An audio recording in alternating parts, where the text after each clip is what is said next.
Well, I know there's some people still trickling in, but I do want to get started with our webinar today, which is all about mastering December's giving season part 1.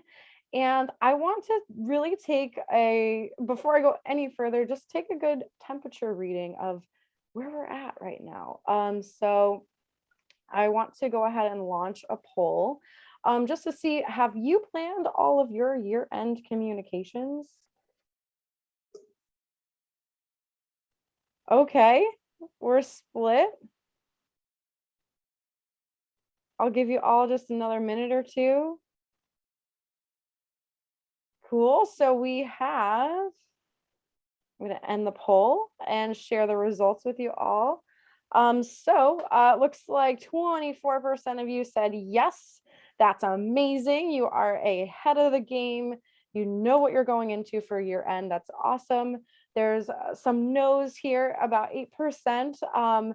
This is the place to go for it. So you're in the right spot, and a lot of you are working on it. So I think for anyone and any stage, there's a lot of things that you're going to be able to get out of today's webinar. So even if you have all of your communications planned, hopefully you can optimize them. And if not, you have all of the tools, resources, and know-how in order to implement those communications really well. So that is our goal for today.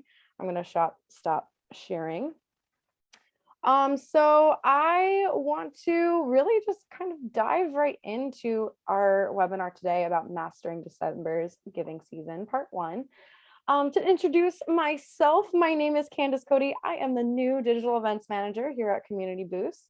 Community Boost is a digital marketing agency that specifically focuses on accelerating online revenue and impact for nonprofits. So if you need to really get your year-end fundraising off the ground through the end of the year, we can certainly sit down with you one-on-one and help you get that all planned out and for optimal impact. Also, we have our nonprofit marketing summits coming up March 8th through 10th, 2022. Save the date. It's going to be amazing. I'm going to be part of planning that, and I'm really excited. It is one of the biggest events in the whole social sector. So I can't wait to see you there. So a little bit more about Community Boost. So over the last 12 months, we've worked with 283 nonprofits directly and generated over $12 million in revenue. But aside from just working one-on-one with our clients, we love to put out just top-notch education for everyone. So you're part of that today. So we've reached over 20,000 nonprofit leaders who joined us for the nonprofit marketing summits and our webinars. And we have 54 amazing Rockstar team members. So I know we did one of these polls, but I want to also just get a temperature reading on you as well about just how your year end is going so far. So love to hear from you in the chat.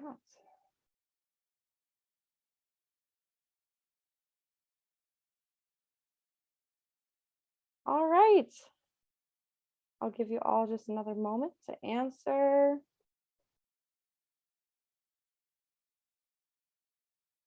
Okay.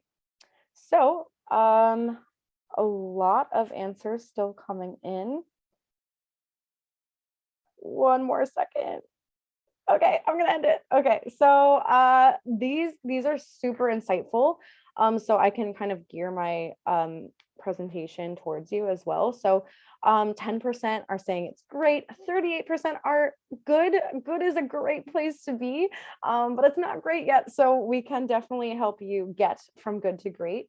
And for those of you who are having an okay time or a challenging time, hopefully there's certain things that you can take away from here as well. So thank you all for engaging with me. Okay, so I really want to get started on just the meat of what we're getting into today. So again, this webinar is being recorded, so you're going to get this tomorrow as well as all the slides. But we are going to be doing a Q&A at the end, so feel free to just throughout the whole presentation, any questions that come up, drop them in the Q&A pane.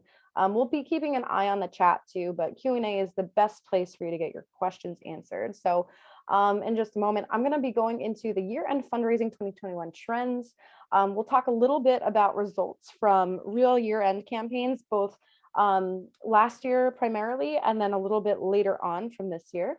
And then we're going to be talking about 6 top strategies to capture attention and gifts throughout the end of the year. So this is really all very targeted to help you actually implement these strategies right now. We're in such a pivotal moment when it comes to year-end giving. So December is the most important month of the entire year. So let's take a little bit of a look at why. So last year, over $410 billion was raised in December. So that means about 31, there's a couple different stats out there, about 31 to 33% of all donations are made during the final month of the year. So this means that about a third of what you're going to raise for the whole year is coming in this month. And on top of that, about 12% of what you are going to raise all year is going to come in during the last 3 days of the year. So that's actually going to be what part 2 of this is all about, is really optimizing your communications plans for those last 3 days to pack the biggest punch. But a lot of this is going to help you plan the rest of the month and then leading up to those 3 days as well. 58% of donors also complete donations through their mobile devices. So this tells us more about just where the trends are going as far as how donors like to interact and give. So if more than half of your donors are going to be giving on mobile devices, that's something we want to keep in mind when it comes to our year-end strategy. There was also an 11% increase in new donors in 2020. This is from the Fundraising Effectiveness Project. So this points to a big trend in actually new donors that you have the opportunity to acquire. And we'll talk a little bit more about some strategies to acquire them this year end. And there was also a 32% increase in online revenue overall for nonprofits in 2020. That is a giant jump from the 2 years before. There was already a 23% increase in online giving revenue. So this means that online giving is on the rise, and it's super, super essential to having the strongest, most effective year-end fundraising strategy. So a lot of what we're going to be talking about is specifically how to optimize for online donations and for mobile. So I took a look at some of the early predictions or really the Giving Tuesday 2021 results, and have some early predictions for you based on those about what the rest of year end is going to look like. So from Giving Tuesday 2021, there was a 9% increase in fundraising. So we can kind of expect with both the 2020 stats and the Giving Tuesday 2021 results that there's always going to be a continued increase in overall fundraising growth through the end of the year. So this should be the best year end yet for your organization. So crossing our fingers on that one. And there's also an increase in online gift size. This is like based on early results, of course, but we're seeing more larger gifts come through online, and we'll talk a little bit later about how you can do that as well. And then from what we've seen on a lot of our Facebook and Instagram ads, there's been better return on investment than ever before as well. So all of this is really good news, but the challenge is how do you actually capture all of that attention so that you can grow your fundraising overall and take advantage of these opportunities. So if you want to see more about those results from Giving Tuesday, you can check out the blog post linked there. I'll try and drop it in the chat in a little bit as well, or maybe closer to the end so you can take a look. So I want to get us started talking a little bit more about what we've seen work really well from the Cancer Research Institute. So they had an absolutely incredible year-end campaign in 2020. They raised over $1 million online in just 32 days. So of course, those 32 days, 31 of them are December. So that's a big thing. And we can also take a look at, from their results from 2019 to 2020. They saw a 32% growth in total donations, a 23% growth in online revenue. Some of that kind of lines up with a lot of the growth that we've seen overall sector-wide that we just went over. And then there was a 63% growth for them in Giving Tuesday revenue. So they absolutely aced their Giving Tuesday campaign. And there was a 34% increase in Giving Tuesday donations. So that means that they basically almost doubled their average gift size for Giving Tuesday, if we're taking a look at revenue versus gifts. So that's a huge, huge jump. So in their average gift size, if we're taking a look at those two results. So how did they do this? So they had a really, really great year-end fundraising plan. They broke it down into a few phases. We'll be going over a little bit more about where we are right now in just a moment. But this is just for you to get a quick glance. They really started with a gratitude campaign where they were thanking donors leading up to Giving Tuesday. And then from Giving Tuesday, they did a big push and did a lot of communications through the 20th to really gear up for then a very urgent and remarketing campaign from the 21st through the 1st of 2021. So we can kind of mirror that when we're thinking about our own a year-end strategy as well. So let's talk a little bit about the year-end giving timeline and what stage we're in right now. So with year-end giving, there's always, or with any campaign actually follows this. If you're driving a lot of donations in a short period of time, when you first launch, there's a lot of momentum, there's a lot of energy, there's a lot of social sharing going on. It's new, so that initial excitement sees a huge jump in donations when you first launch. And then in the middle of the campaign, there's always a little bit of what we call the inevitable trough. So there's a little bit of a drop off, right? Donations still come in, but it doesn't have that newfound excitement from the beginning. And a lot of what happens is it doesn't have the urgency to continue that high momentum through the end of the year. So there's always that middle part. And then, of course, there's the big finish where there's a lot of urgency. You're driving a lot of gifts, and they really spike right up to the moment that you end your campaign. So the challenge with us is to actually boost donations so you don't actually go through that dip, or maybe not as much. And you can actually do that through a lot of active digital marketing, advertising, and just digital fundraising strategies overall to avoid that drop. So I wanted to just give you a quick rundown of, this is like a little bit more detailed and a little bit more flexible for how you can structure your year-end giving timeline. I know we're kind of in the middle of it, or actually nearing the end. If you want to see this whole timeline and more resources, there's so much more in our year-end fundraising guide. Karen, I don't know if you can grab that link and put it in the chat so people can get it now. It's completely free. It's 18 pages. It's super comprehensive. And we'll go over things that I won't get to in today's presentation as well. So, but one of the things in this guide is this year-end timeline. So a lot of it comes with building awareness starting in October. You can, of course, be doing this all year. Hopefully what your year-end campaign is all about is really just converting those people that you've gotten, that you've nurtured all year. So right now, we've just passed Giving Tuesday on the 30th.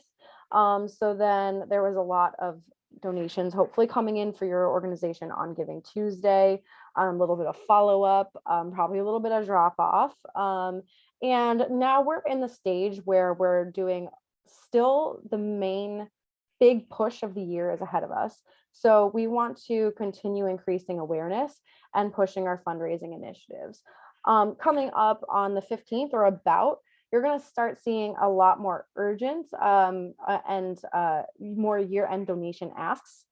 The 24th through the 31st is really when you're doing that huge, huge urgent push to drive gifts. And then hopefully in the beginning of the year, you're going to be stewarding those donors really well and thanking them effectively. So it's just a framework to think about, but I highly recommend that you go ahead and get that year-end fundraising guide. It's going to give you even more details on how you can effectively structure and plan your year-end. So again, where we are right now is kind of this phase 3, where our job at the moment is to keep up momentum.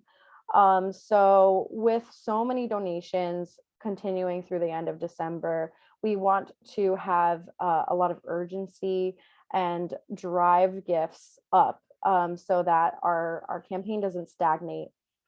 And there's a lot of different channels and approaches that you can take to this. Just like some examples would be like having a Facebook event. You could do a Facebook Live.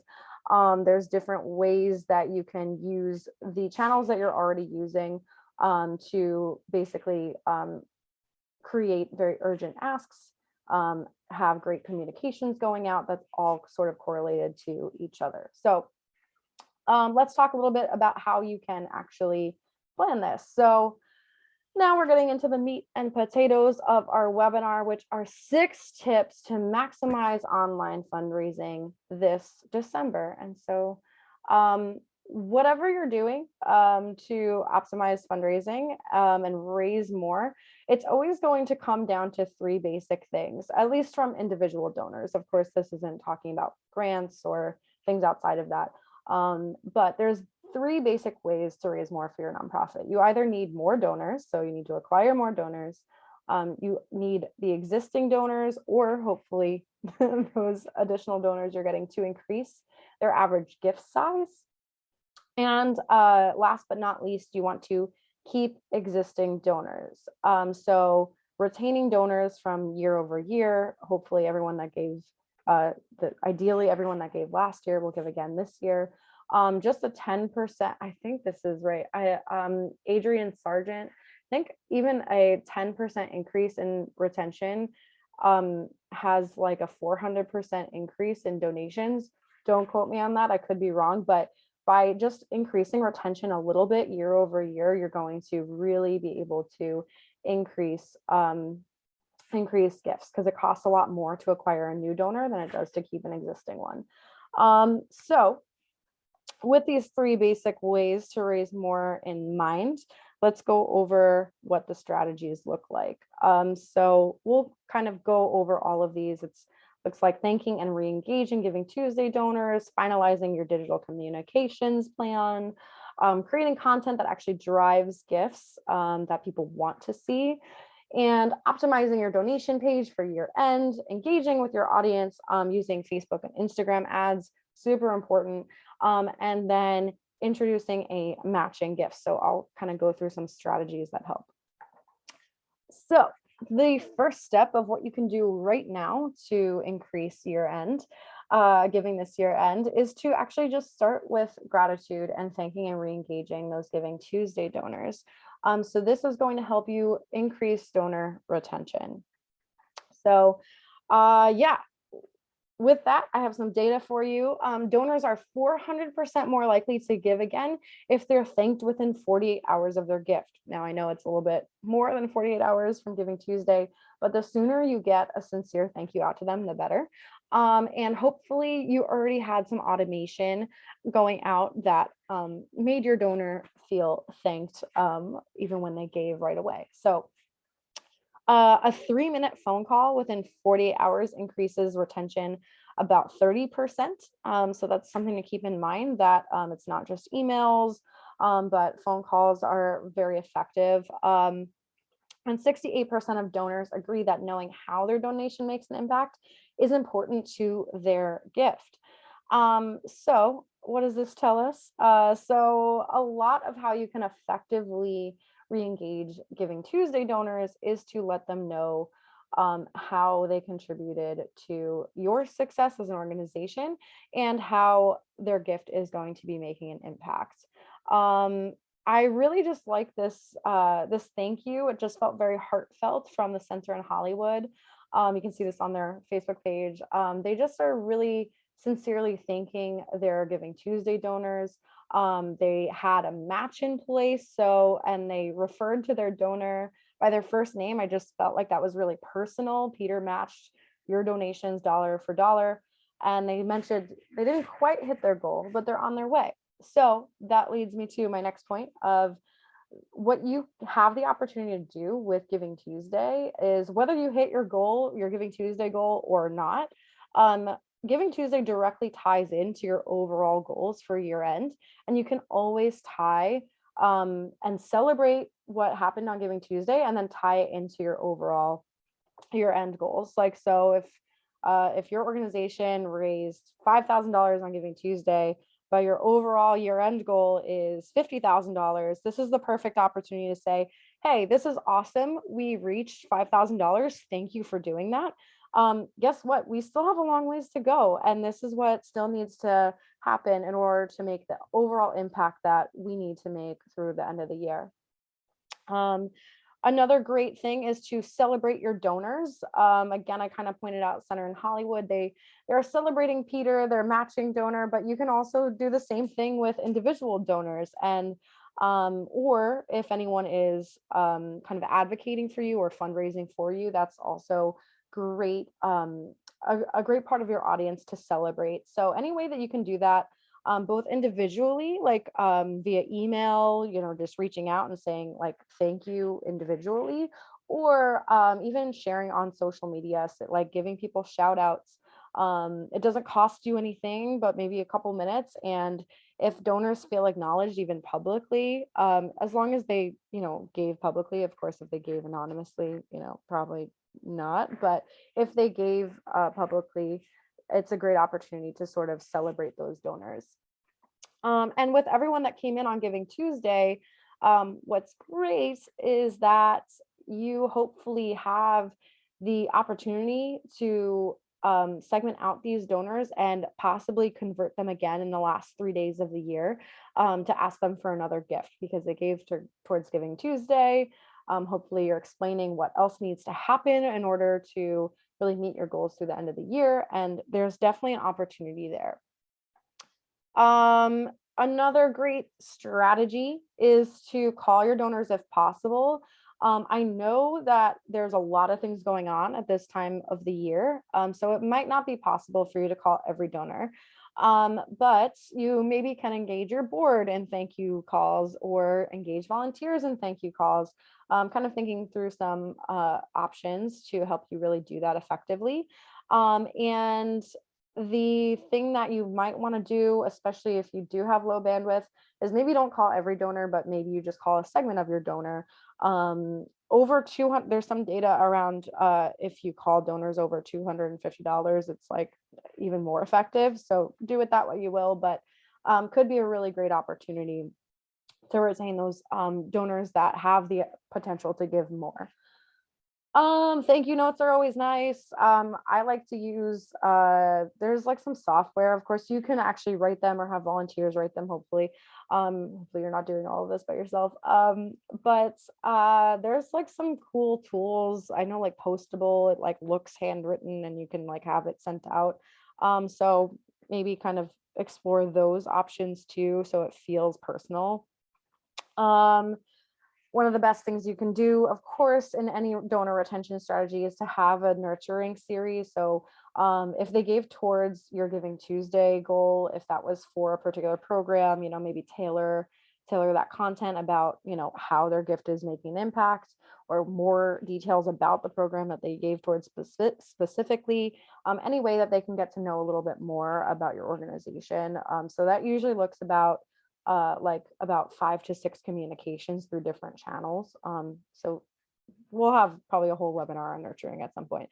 A good way to get to know new donors, especially, is to have some donor surveys go out if you have the capacity. Just getting to know why they gave is huge, so that you can even like segment a lot of your asks later on. That's anything that you do now and get more information from your new donors who gave on Giving Tuesday is going to help when you go back to try and ask them again for a second gift. I love donor highlight story series. This is super simple from the center in Hollywood as well. They just had, this is looks like a participant who raised funds for them, and an advocate. And they had a just like this nice little highlight. They have a nice picture of Lena. They have a quote from Lena, that's really strong and kind of drives people um, to give. I mean, ultimately, at the end of the day, like a donor saying why they gave, is a great opportunity to use that as like social proof to get more donors invested and engaged. And they have that great call to action at the end that says like donate today, and they have the link, making it really really powerful. So I love a little donor highlight, and then they feel celebrated as well, which is nice. And so yeah, all of this hopefully will set you up to have a strong relationship with these donors, even if they're new, so that hopefully you can secure another gift at the end of the year and carry them into 2022 as well. So it's all about really being able to show gratitude. So these are some more really great examples from some of our clients who have thanked their donors really effectively, especially on social. So a lot of great things here. Again, you're going to get all the slides and the recording. So if you want to come back and take a look at these examples, I recommend it. They're incredible, because these organizations are doing a really good job of stewarding their community and celebrating what their donors have helped them accomplish with them. So that is donor retention from Giving Tuesday. I know that like we're already halfway through our webinar, and I might go through some of these concepts a little quickly, but I would love to see your questions in the chat, and we can always, have some time at the end to go through all of them. So please let me know if I'm going too quickly and you want me to go back and talk a little bit deeper about anything.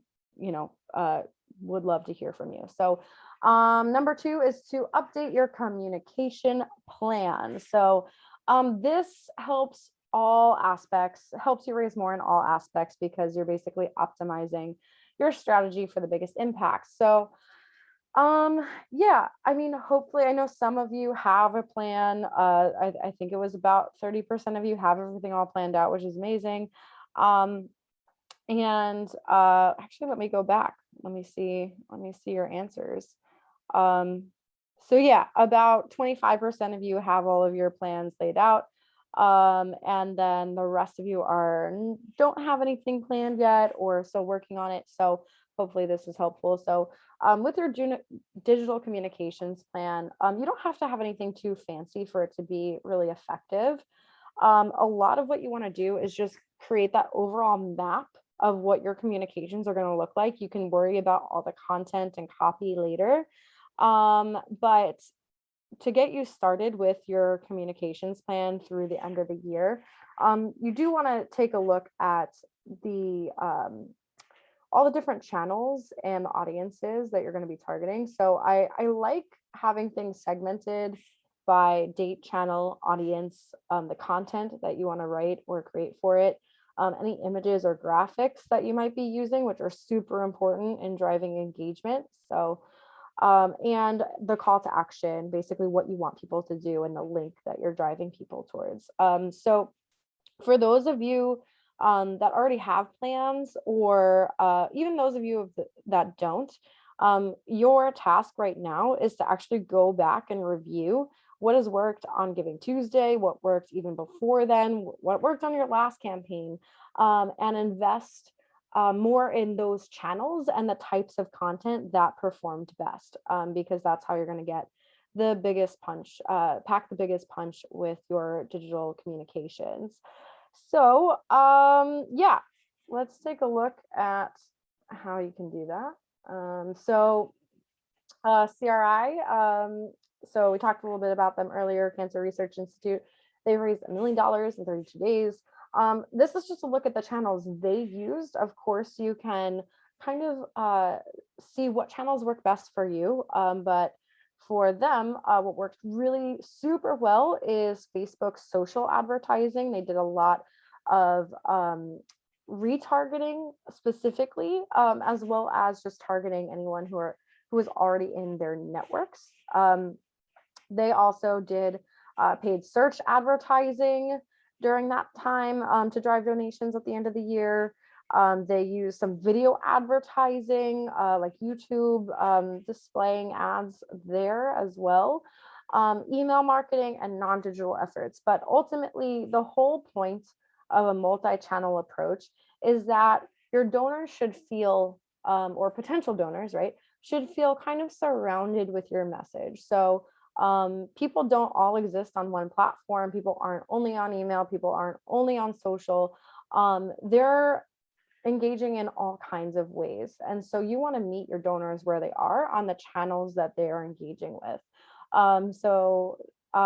There's like also another like general like marketing best practice that it takes about 7 touches for someone to really make the decision to either buy something or make a donation in this case. So the more ways that you have those touches, so, 2 could be on Facebook, 2 could be on email, the different ways that you can have those touches mapped out ahead of time, the more effective your communication strategy is going to be. This is a super basic of an example year-end communications plan. So you can have something like this. Again, doesn't have to be fancy. You can get as fancy with it as you want. You might be using a tool for communications, but I just really quickly spun this up, just kind of mapping out those dates, those different channels that we want to use, the audience of who it's going to, because you should be segmenting for really the best effect. Some of the content that you actually want to be sharing and telling, any graphics that you've created. I definitely use Canva a lot for graphics. I'm sure you have too. If not, it's super easy. So creating those graphics ahead of time that go along with that content is important. And then having those call to actions of what you want to happen with that communication. So do you want them to donate, or are you just simply doing a thank you and like impact reporting and you want them to see an impact report? So kind of thinking about which channels, who you're targeting, the content, the graphics, and what you actually want to happen out of that communication. Here's just an example of how CRI used past campaign learnings to adjust their strategy.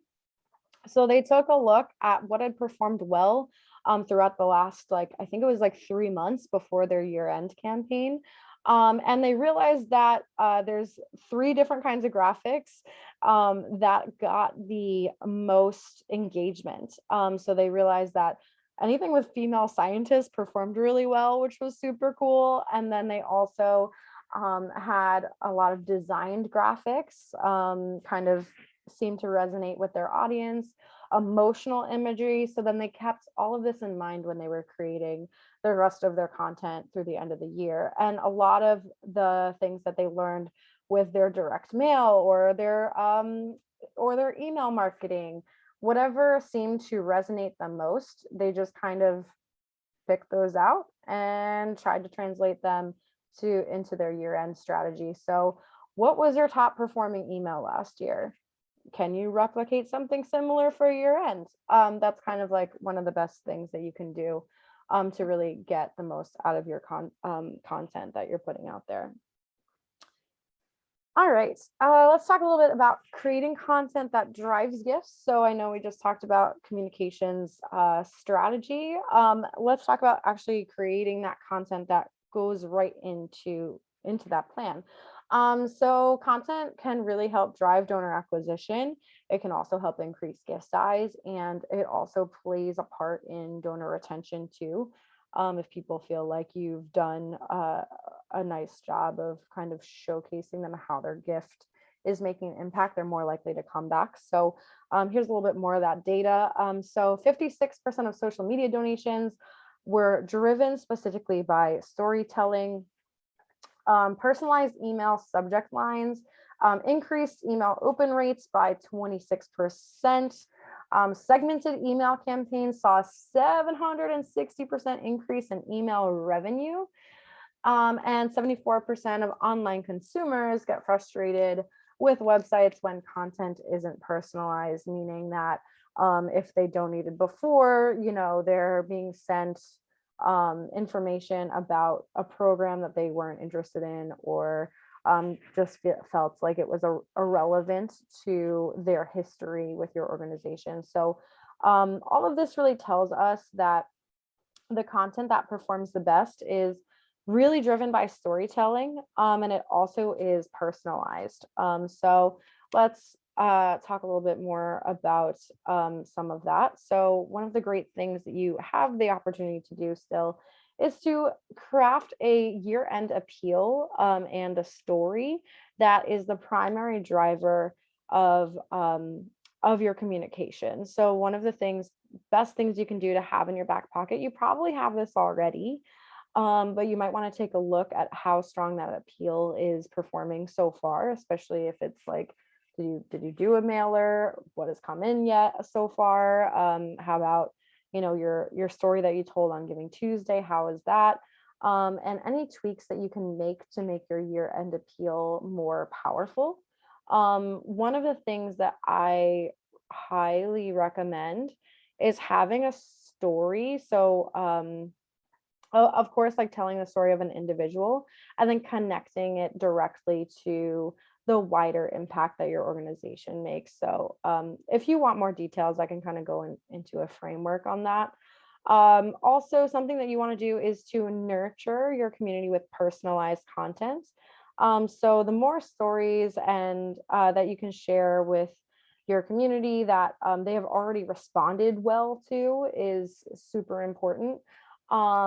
Reporting impact, again, that stat earlier, 68% of donors find it important to know how their donation makes an impact.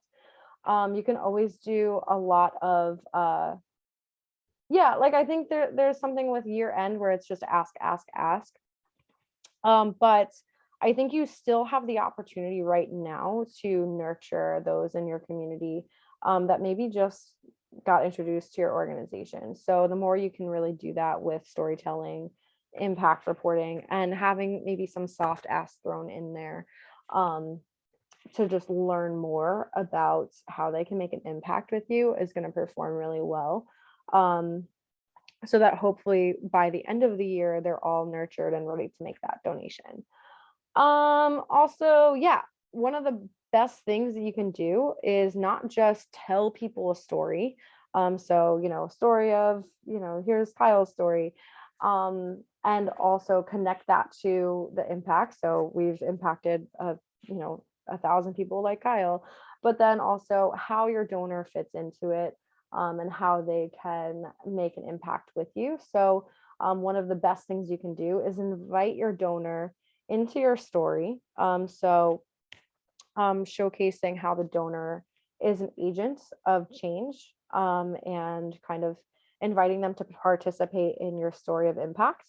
And any ways that you can get your audience to start connecting your organization story with their own personal stories, that is how you ace things. That's how a lot of campaigns end up going viral, is because not only are people connecting with the story that you're telling, but they're getting personally invested on their end. So for example, something that I saw with like Stupid Cancer is an organization, and they do a lot of engagement with their community and asking people to basically share their own scar story, I think was one of their posts and campaigns. And so that way you're actually getting people to share their stories and basically do the sharing for you. So you're not just reaching your audience, you're reaching the audiences of your everyone that's in your network. All right. And then a last tip is to drive urgency using really strong call to actions that emphasize why people should give and why people should give now. So I want to kind of like show you a couple of examples. This is from like the Citizens Foundation. What they did is they crafted a lot of different compelling messages with a strong appeal. They demonstrated a lot of exclusivity, kind of like sharing content with certain demographics and how their donors fit into them. Credibility and clarity, they segmented out their audiences so that their audiences felt personally addressed when they were being asked to give. And this was segmented based on their behaviors. What they've interacted with before, or their traits, things that they've specifically said that they were interested in receiving. Anything else that you can do to kind of like target towards that is great. So try your best to segment out your audience. And then what they also did is they personalized the appeals to make it sound like it was written just for that individual, using words like thanks to amazing people like you, for example. They use a lot of you, not just like our organization is doing this, our organization is doing that, but they're inviting you, the donor, into their story. Here's just also some suggestions I have for creating ad copy. So kind of again, tying this back to some of the things that perform the best is to have a consistent theme, have a consistent story that you're telling overall. But you can kind of tweak that story to the interests of your audience. One of the things that you can do with Facebook is that you can use dynamic ads and dynamic formats. So for example, you can upload you can have 5 different headlines. And what Facebook will do with that ad is see what performs the best and then start circulating that ad so that you're able to kind of optimize gifts through that channel. So something you're able to do easily. So let's talk a little bit about those call to actions. So from what I've seen, the best call to actions are tailored to your content and your medium. So call to actions kind of look different depending on where they are. So if you're doing a direct mail appeal, or if you're doing an appeal on a landing page, that call to action is probably going to look a lot like, you know, a couple of sentences at the end of your appeal that are prompting your donor to give. Or if it's on Facebook, it's going to look a lot like the content and the header that you're using to drive people to give. And on a website, it's going to look a lot like a donate button with some content and copy around it, kind of hopefully driving people to click on it. But at its core, a call to action, when it's working the best, showcases exactly what you want the donor to do or the viewer to do. So hopefully you want them to donate in this case.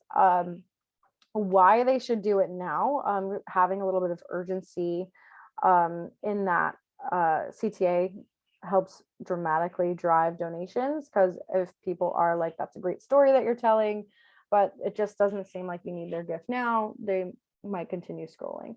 And then another thing again is just inviting that donor into that story so that they know how they can make an impact with you. So these are just a few examples. So this was from an appeal from Fiverr Children's Foundation that said, with your support, we can continue this important work, making more transformational journeys with Fiverr possible. In the season of giving, we hope you will consider investing in our youth with a donation today. So they kind of note that it's the season of giving. They are asking their potential donors to invest in their youth. So tying donations to impact. And then ask for the donation today. So I liked those 3 things that they incorporated into their appeal. And then for Cancer Research Institute, they had this matching gift in place, which is kind of automatically allows for a lot of urgency. So they're saying like, each dollar you give today will have twice the impact on cancer patients everywhere. So they're driving donations now, and they're asking, and you know, it says your donation equals doubled. So I know with a first glance that that's how my gift can be used. And so people are going to be naturally attracted to that headline. So that should be super strong in kind of communicating that call to action.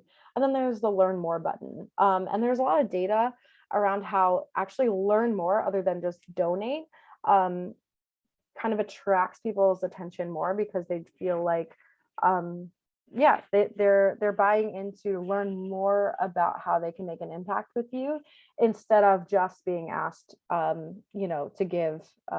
People don't really feel, um, if people are just learning about your organization, or just being targeted for gifts, they might start feeling like an ATM. So that learn more button kind of invites that donor into that story.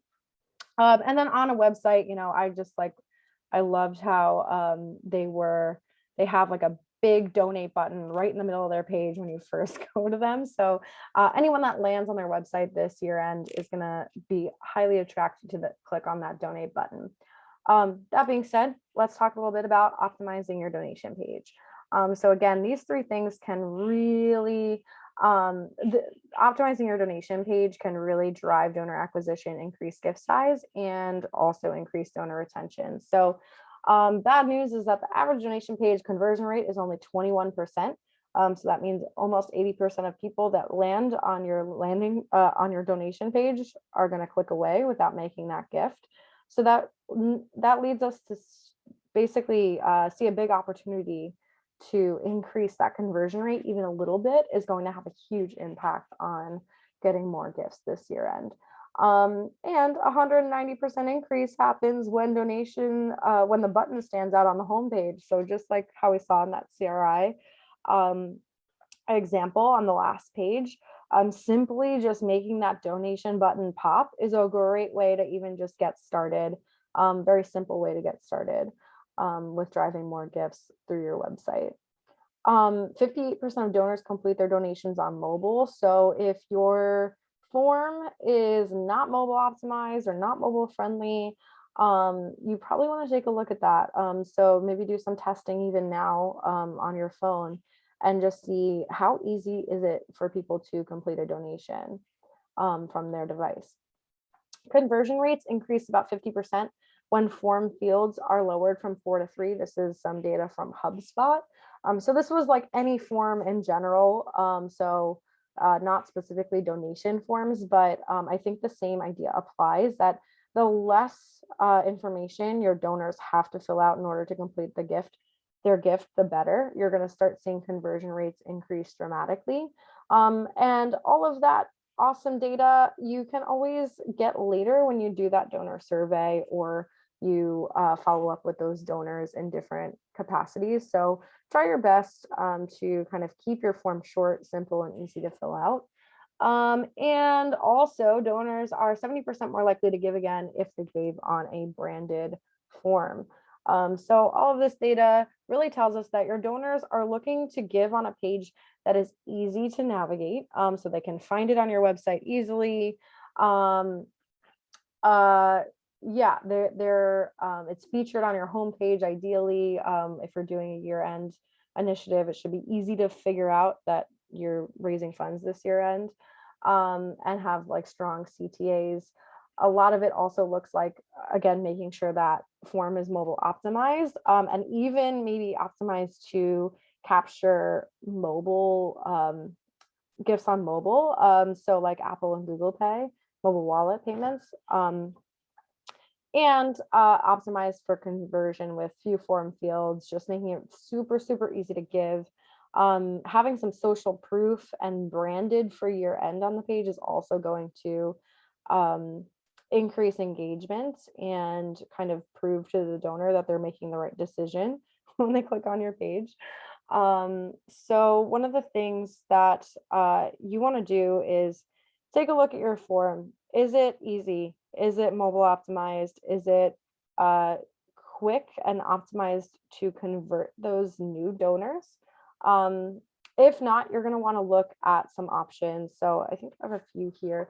Fundraise has a great free form. There's also Give Butter. They have a really simple form you can embed on your website. CauseVox is another one. I know they have great forms that are really simple and easy to embed. So there's a lot of tools. So if your form is falling short of all your testing, it's not optimized for conversion, maybe check out a free tool to help you get those conversion rates up. Ideally, you're keeping your donors on your website to make that gift. When there's a redirect, so I know like with PayPal, for example, there's usually a redirect. Um, there's going to be some drop off, and it's not really branded, so people are less likely to give again. So the more you can kind of tailor your page for year end specifically and keep them on your website, the better it's going to perform. So Cancer Research Institute took a quick look at them.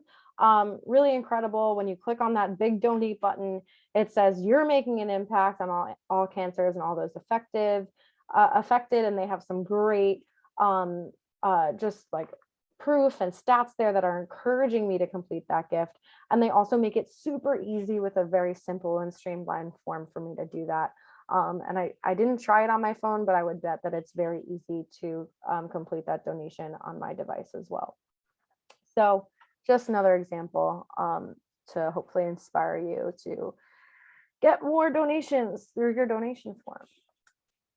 Okay, so tip number 5. I know we're wrapping up in a few minutes here, but I highly recommend, and anything we don't specifically get to today, I will put into our part 2 as well.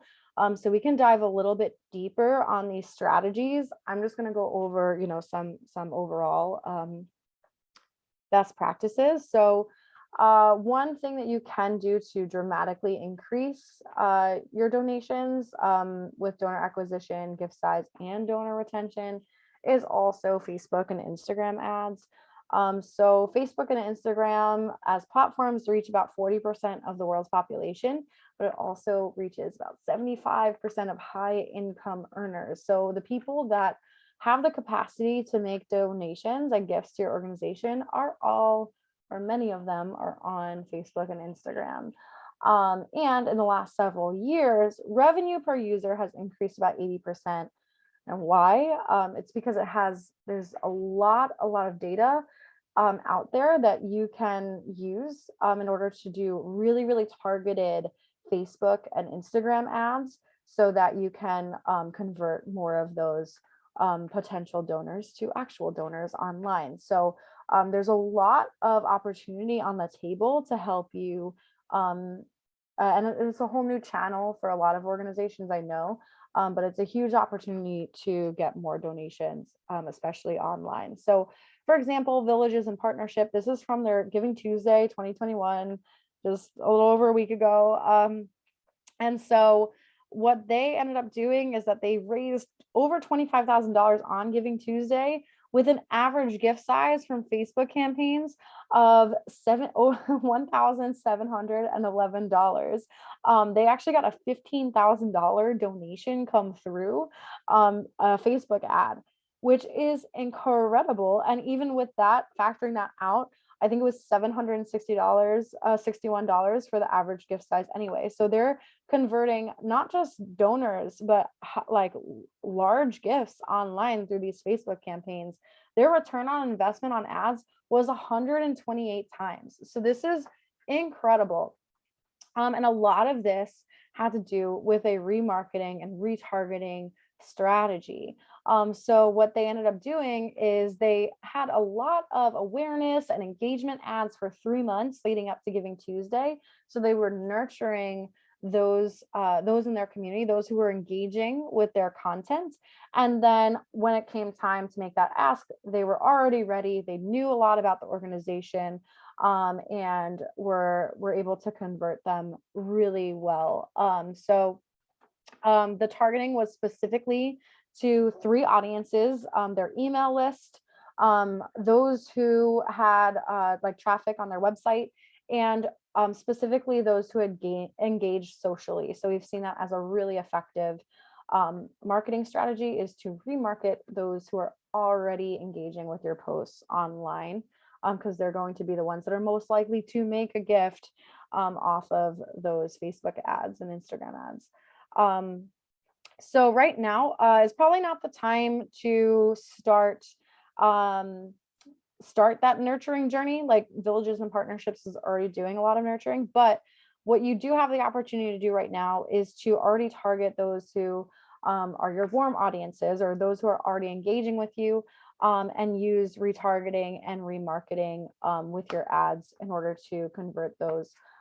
If you want to get really amazing Facebook and Instagram ad strategy for year end, we are here to help. Go ahead and click on that link. I think it's already in the chat, to book that 30-minute consultation, and we'll sit down with you and help you plan this strategy. Super, super effective.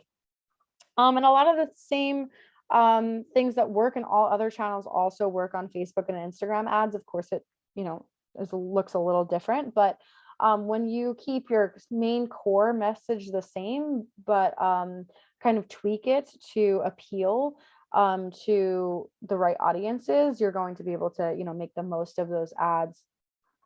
You can also do a lot of segmenting. You can also target previous donors with Facebook ads, or just like Villages and Partnerships did. They also targeted their email list.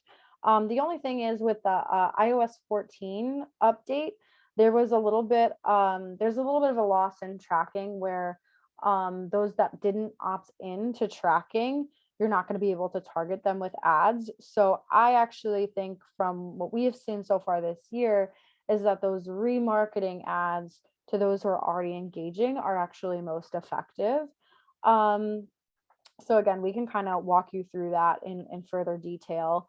And one of the things that you always should be doing is A/B testing, always be testing, to see what ads are actually performing best, because then you can invest more in those ads and use them to drive more gifts through the end of the year. So I have this example. This is more for if you're looking to build a new audience. We did this with the Diane Fossey Gorilla Fund International. We did this awesome ad campaign where we targeted the ads based on interest. People who like monkeys want to see a picture of a monkey, for example. And you can really translate this to what you're doing as well. So that's just one awesome example. I also wanted to get to some of the top performing December giving ads from Cancer Research Institute. Just such incredible things. They use those highly motivating graphics that are storytelling focused and also impact focused here. And they also, one of the amazing things that they did is incorporate that year-end gift into a lot of their year-end matching gift into a lot of their messaging. You can see there a lot of the call to actions are to give hope, extend lives, and learn more about how they can do that. And so I just loved these ads, and they performed really, really well. And then they also used a lot of that remarketing strategy and changed up the copy to see what has been performing well and what has their audience already engaged with in the past, and see what kind of ads and what kind of content resonated the most, and then tailored it towards that. So again, you're going to get this deck so that you can review all of this and just kind of see how other organizations have done it. So hopefully it can inspire you as well. Just quick tip, whenever you're doing an ad, one of the things that you should be doing always is A/B testing. Mentioned this earlier. One of the best things and just kind of standard best practices of how you can do this, for any one ad you want to run, you want to have version A of the ad and version B of the ad, and then also create different copy, the A and B version, so that you can test all of this and see what resonates the most. And then you have some time, you have the next couple of weeks to really do this and see what ads resonate the best, so that, when it comes time to the end of the year, what's performing well, and can tailor your ask and run those ads at year end. And lastly, but not least, you've seen this in a lot of the examples I've brought up today, is to introduce a matching gift. This helps with your donor acquisition strategy, and it also increases gift size. So there's a 50% increase in average gift size when a matching gift is in place, and also mentioning matching gifts and fundraising appeals results in a 71% increase in response rate. You can ask your board, ask a major donor, whoever is already in your network to contribute to this. It doesn't have to be a big $750,000 match. Of course, that's our dream, right? But even a small match up to a couple of $1,000s has been proven to really increase gifts in a short period of time. So I know it's 2 o'clock. I have your checklist here of everything that you can be doing over the next few weeks to really get over that dip in donations and really optimize and maximize giving for year end. So I wanted to let you know and invite you. So anyone that's here today, you're automatically enrolled in part 2. So that's the good news. It's the 21st at 10 a.m. Pacific.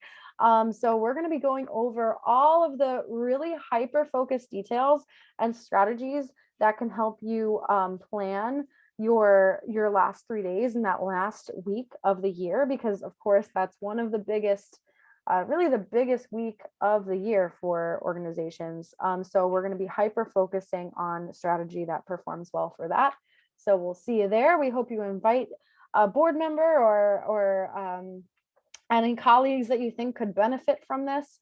And we would love to talk with you further. So if you want a real great advice on year-end strategy, you can book that complimentary one-on-one year-end strategy session. We'll go over Facebook and Instagram ads for your organization if you want to use your Google ad grant to drive donations year-end. Any paid Google ads, search engine optimization, and so much more to really tweak and tailor your year end so it's as best as possible. Please go ahead and book that one-on-one consultation. And then for everyone else who hasn't grabbed that guide yet, the complete guide to year-end fundraising 2021 is out. You can download our free year-end guide today. So grab that. It's incredible, 18 pages. I know I went over a lot of content, but a lot of what you can do is also all in that amazing ebook. So let's go ahead and take some questions. I'll hang out, if you will, and we can kind of go from there.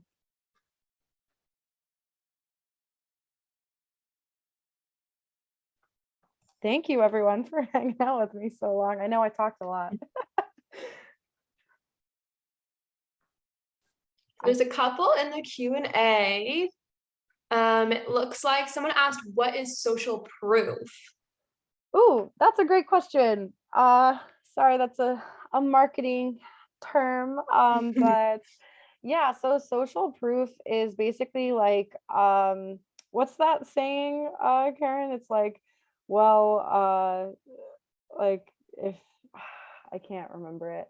Anyway, basically, you're more likely to do something if your friends are doing it Yes. or other people are doing it. Like the influence, like, oh, if it's working for them, I'm going to do it too, kind of a thing. Yeah, so a lot of what you can do to kind of increase gifts is to showcase either like quotes from others who have already donated, and they're like, I feel like my gift made such a huge impact, and they're like, oh well, Kelly donated to this organization and she feels like it made such a big impact, maybe I can do the same. So that's just one example, but there's lots of different ways you can use that, and that kind of like little bit of psychology, that if you know other people are doing something, you're more likely to do it. Like if I know, like another thing is like when there's like a donor counter and they're like, oh, like 1,000 people have donated to this campaign, you're more likely to be like, oh, this is like super trustworthy, people trust this organization. Where if there's like a donor counter and they're like 3 people donated to this and you're like, is this real? Like, Yep, exactly. Those are good examples. It's a good way to explain it. Cool. Okay, and then somebody asked, can you drop the forms templates you mentioned for the landing page?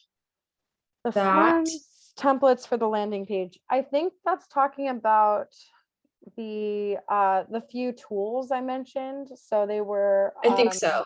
Give Butter is one of the platforms that has a free donation page tool. CauseVox is another great opportunity.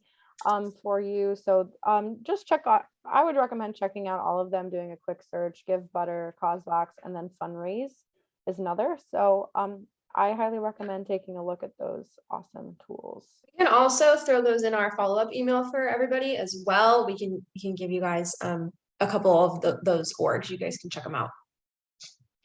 And then this is similar. Is an embedded form from, say, Give Butter need to be done by our web designer, or can it be updated in-house without needing to ask?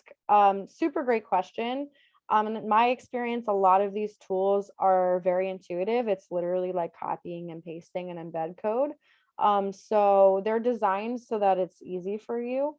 So it shouldn't take you, honestly, like from what I've seen, it shouldn't take you more like than 15 minutes to get it set up on your site. So I don't think that you need, as long as you have your WordPress login or whatever you're using for your website, you should be able to do that on your own in a few minutes. Cool. All right. Well, thank you, everyone. And if you have any more questions, please go ahead and reach out to us. We would love to chat with you or book that one-on-one.